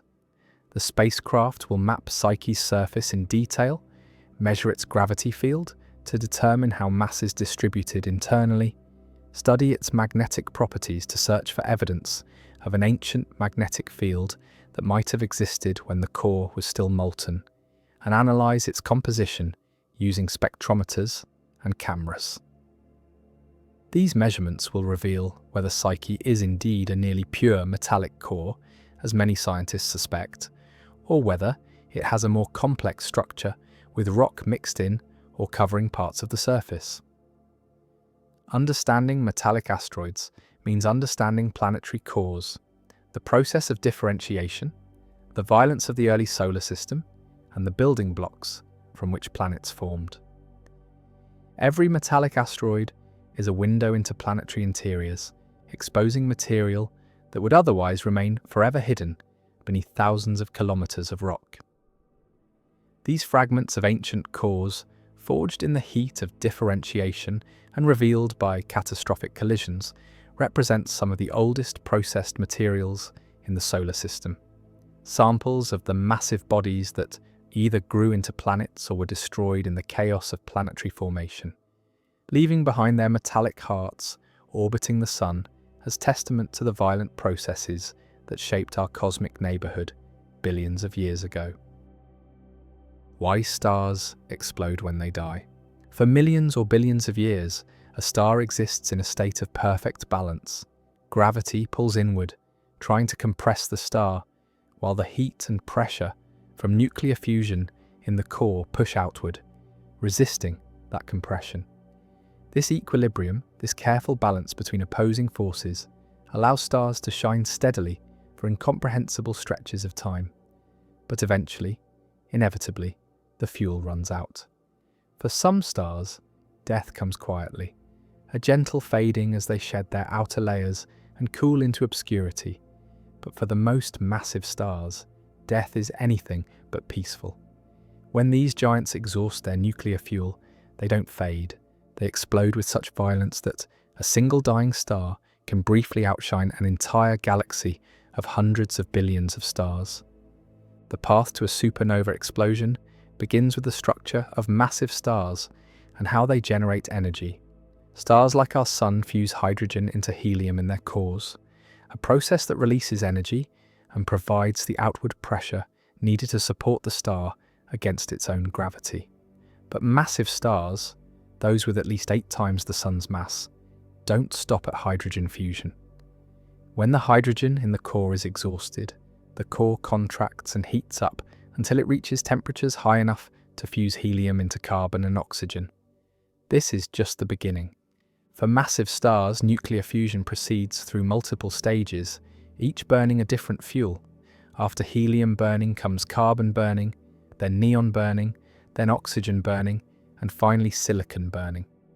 Each stage produces heavier elements as its ash, and those ashes become the fuel for the next stage.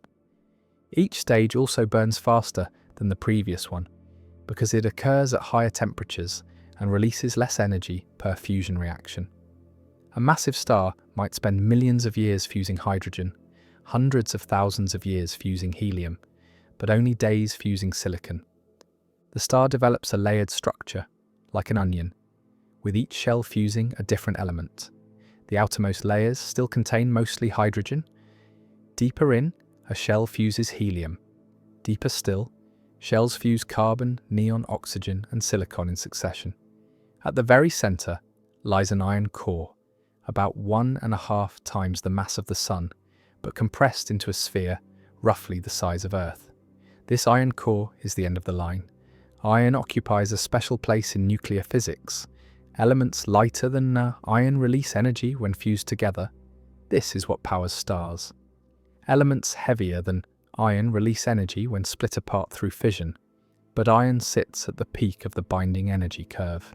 Fusing iron nuclei together doesn't release energy, it requires energy. The iron core cannot generate heat through fusion. It's an inert ball of matter, supported only by electron degeneracy pressure, the quantum mechanical resistance of electrons being compressed too closely together. The iron core grows as the silicon-burning shell above it continues converting silicon into iron. Each second, tons of iron are added to the core. The core is already incredibly dense, about 10 billion kilograms per cubic meter, and as it grows more massive, it also grows hotter and denser. The electrons supporting the core are squeezed into higher and higher energy states, reaching energies where they can do something remarkable. They can merge with protons. This process, called electron capture, or inverse beta decay, occurs when an electron is forced into a proton, creating a neutron and releasing a neutrino. The neutrino immediately escapes from the star at the speed of light, carrying energy away. This removes electrons from the core, reducing the electron degeneracy pressure that's supporting it. The core contracts further, squeezing more electrons into protons, creating more neutrons, removing more pressure support, causing further contraction. This runaway process accelerates catastrophically. Subrahmanyan Chandrasekhar calculated in the 1930s that electron degeneracy pressure can support a maximum mass of about 1.4 solar masses, now called the Chandrasekhar limit. When the iron core exceeds this limit, electron degeneracy pressure can no longer hold it up. The core collapses. What happens next occurs in less than a second, but releases more energy than the star produced during its entire multi-million-year lifetime. The core implodes at velocities reaching 70,000 kilometers per second, nearly 1/4 the speed of light. The outer part of the core falls onto the inner part, compressing it to densities exceeding that of atomic nuclei. At these densities, around 400 trillion grams per cubic centimeter, nuclear forces become repulsive rather than attractive.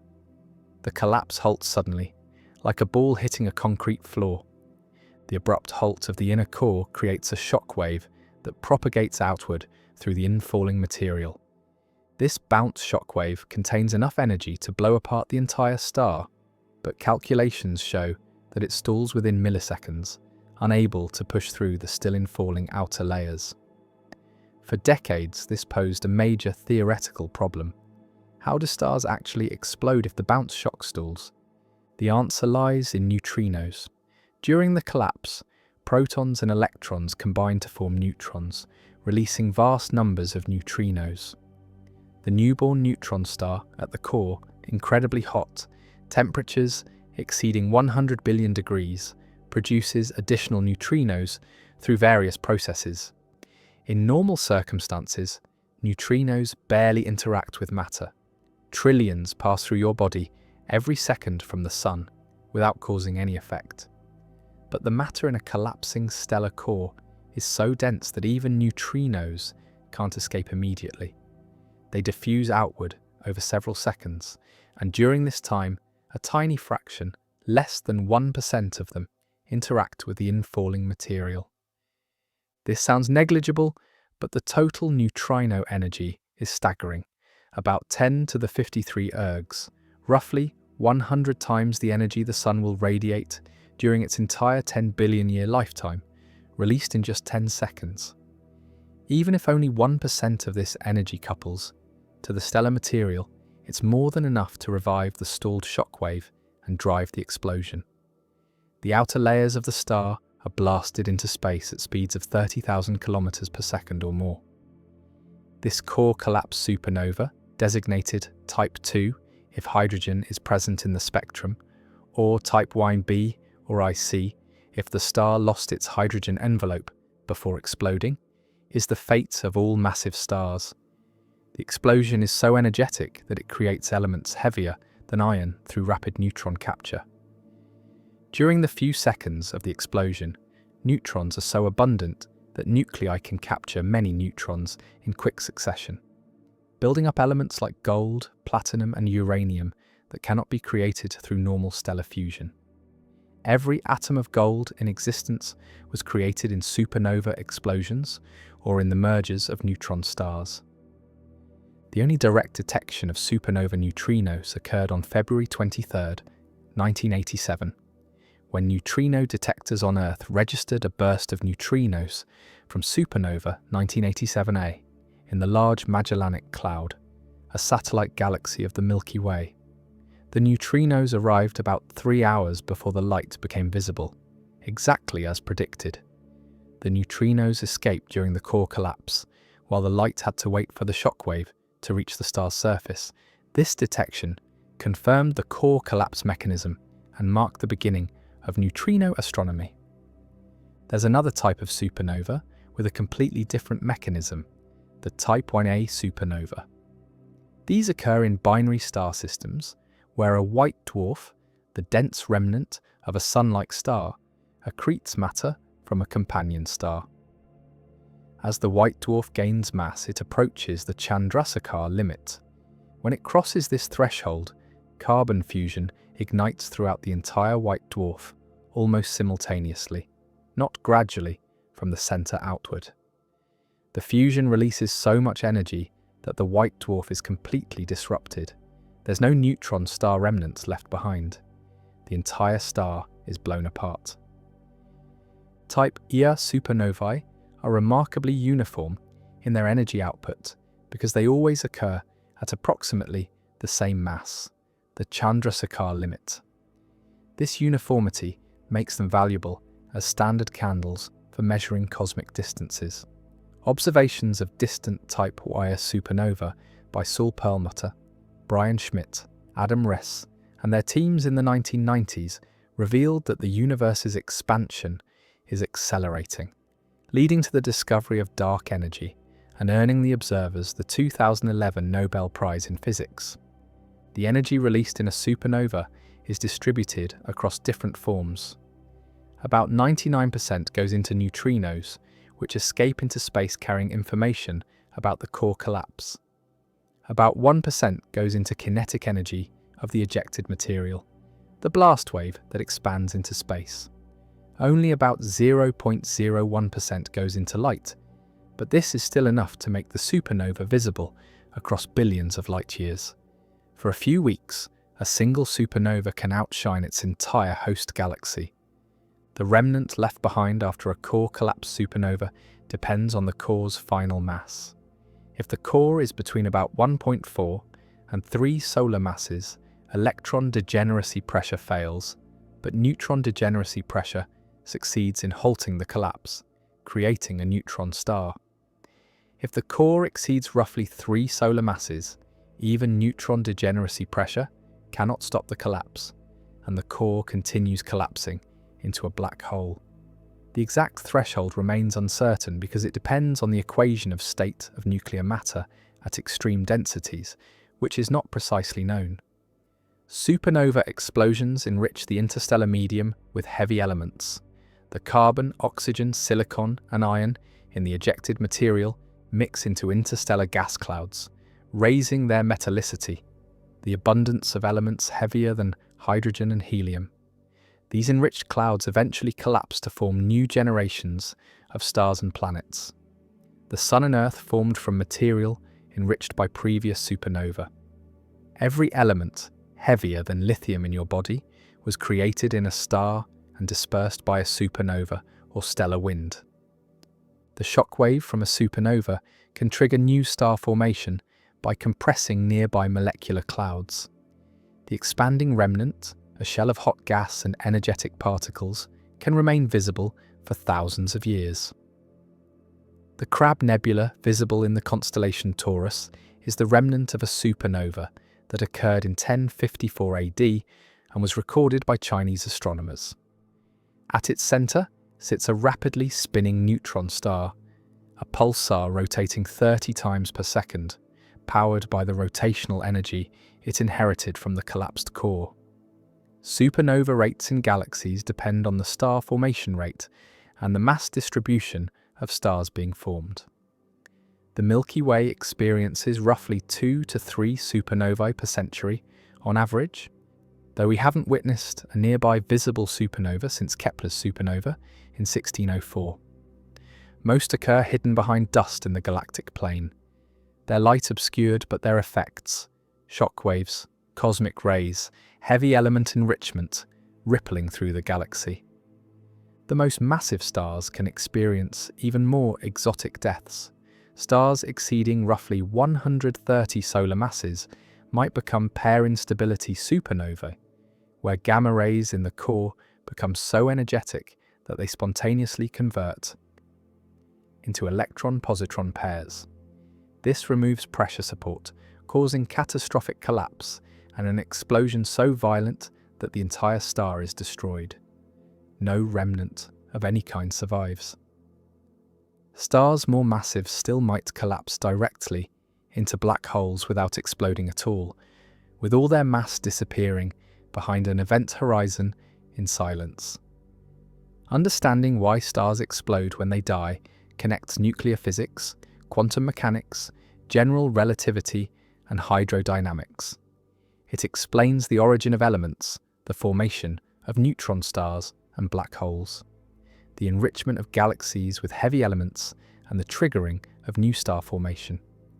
The death of massive stars through supernova explosions is not just destruction, it's creation, recycling stellar material back into space, enriched with new elements, ready to form new stars, new planets, and perhaps new life, continuing the cosmic cycle that has built the complex, element-rich universe we inhabit today, all initiated by the catastrophic collapse that occurs when fusion finally fails and gravity wins its ultimate victory over the force that gave the star life. How fast you'd need to go to leave a planet. Every object massive enough to have significant gravity holds onto anything near its surface. A ball thrown upward eventually falls back down. A bird must constantly flap its wings to stay aloft.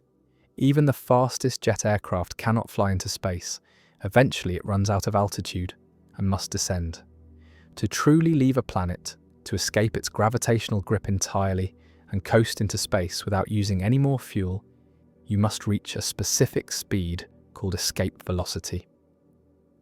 This critical speed depends on the planet's mass and size, and understanding it reveals why launching rockets is so difficult, why some worlds can hold atmospheres while others cannot, and why the smallest push can send an astronaut drifting away from an asteroid while escaping Earth requires enormous rockets burning millions of pounds of fuel. Escape velocity is not about reaching a particular altitude or getting above the atmosphere. It's about speed, specifically moving fast enough that your kinetic energy equals or exceeds the gravitational potential energy binding you to the planet. If you launch something straight up at exactly escape velocity, it will climb higher and higher, slowing down continuously as gravity pulls it back, but never quite stopping. It will coast to infinite distance, arriving there with zero velocity, having converted all its initial kinetic energy into potential energy. Launch at any speed less than escape velocity, and gravity eventually wins, pulling the object back down. For Earth, escape velocity at the surface is about 11 kilometers per second, roughly 40,000 kilometers per hour, or about 25,000 miles per hour. This is more than 30 times faster than a typical passenger jet flies. To reach this speed, starting from rest requires enormous amounts of energy, which is why rockets are so large and burn so much fuel. The Saturn V rocket that launched Apollo missions to the Moon stood over 100 meters tall and weighed more than 2,000 tons at launch. But only about 50 tons of that mass, less than 3%, was the actual Apollo spacecraft and crew. Everything else was fuel and engines needed to accelerate that relatively small payload to the speeds necessary for spaceflight. Escape velocity depends on two factors: the planet's mass and its radius. More massive planets have higher escape velocities because stronger gravity pulls harder, requiring more speed to escape. Larger planets, meaning planets with larger radii, have lower escape velocities at their surfaces because you start farther from the center of mass where gravity is weaker. Earth is more massive than Mars, but also larger, and the combination means Earth's escape velocity is about 4.5 kilometers per second, higher than Mars's escape velocity of roughly 5 kilometers per second. This makes Mars somewhat easier to launch from than Earth. A rocket leaving Mars needs to reach only about half the speed required to leave Earth, which translates to roughly 1/4 the energy. Energy requirements scale with the square of velocity. Mars's thinner atmosphere also helps, creating less air resistance during ascent. These factors make Mars an attractive location for future space missions that might launch from the surface to explore the outer solar system or return to Earth. The Moon, much smaller and less massive than Earth, has an escape velocity of only about 2.5 kilometers per second, less than 1/4 Earth's escape velocity. This made the Apollo lunar module's ascent from the Moon's surface relatively straightforward compared to launching from Earth. The ascent stage needed far less fuel and could use a much smaller engine. The low escape velocity also meant that the lunar module could take off without the massive multi-stage rockets required for Earth launch, using a single engine to reach lunar orbit directly. Jupiter, the most massive planet in our solar system, has an escape velocity from its cloud tops of about 60 kilometers per second, more than 5 times Earth's escape velocity. Launching from Jupiter, if there were a solid surface to launch from, would require vastly more energy than launching from Earth. Any spacecraft falling into Jupiter's atmosphere would need extraordinary speeds to escape again, which is why missions to Jupiter use gravity assists from other planets to gain speed rather than attempting to enter and exit Jupiter's deep gravity well. The concept of escape velocity explains why planets can hold atmospheres, while asteroids and comets cannot. Gas molecules in an atmosphere move at speeds related to temperature. Hotter gases move faster. For an atmosphere to remain bound to a body over billions of years, the typical speed of atmospheric molecules must be significantly lower than escape velocity. If molecules regularly reach speeds close to or exceeding escape velocity through random thermal motion, they leak away into space. Earth's atmosphere consists primarily of nitrogen and oxygen molecules that move at average speeds of a few hundred meters per second at normal temperatures, well below escape velocity. The lightest element, hydrogen, moves much faster at the same temperature because lighter molecules move faster for a given thermal energy. Hydrogen molecules at Earth's atmospheric temperature move at average speeds around 2 kilometers per second, which is still well below escape velocity, but close enough that over billions of years, Earth has lost most of its primordial hydrogen. The Moon's escape velocity is low enough that essentially no gas can remain in a lunar atmosphere. Any molecules would need to be extremely cold to have velocities below escape velocity, but solar heating warms the lunar surface during the long lunar day, giving molecules enough energy to escape. This is why the Moon has no atmosphere. Its weak gravity cannot hold even the lightest gases against thermal evaporation. Mars, with escape velocity between the Moon's and Earth's, represents an intermediate case. Mars can hold heavier molecules, like carbon dioxide in its atmosphere, but it loses lighter molecules more easily. Mars also lacks a strong magnetic field to protect its atmosphere from the solar wind, the stream of charged particles from the Sun. Over billions of years, the solar wind has stripped away most of Mars's original atmosphere, leaving the thin atmosphere we observe today. Escape velocity decreases with altitude. At the surface, you need to reach Earth's full escape velocity of 11 kilometers per second. But at the altitude where the International Space Station orbits, about 400 kilometers up, escape velocity is slightly less, around 10.9 kilometers per second. The difference is small because 400 kilometers is not much compared to Earth's radius of about 6,400 kilometers. But at lunar distance, about 380,000 kilometers, escape velocity from Earth has dropped to only about 1 kilometer per second. Apollo spacecraft needed to reach only this lower speed to escape Earth's gravity after coasting most of the way to the Moon. Escape velocity is the same in all directions.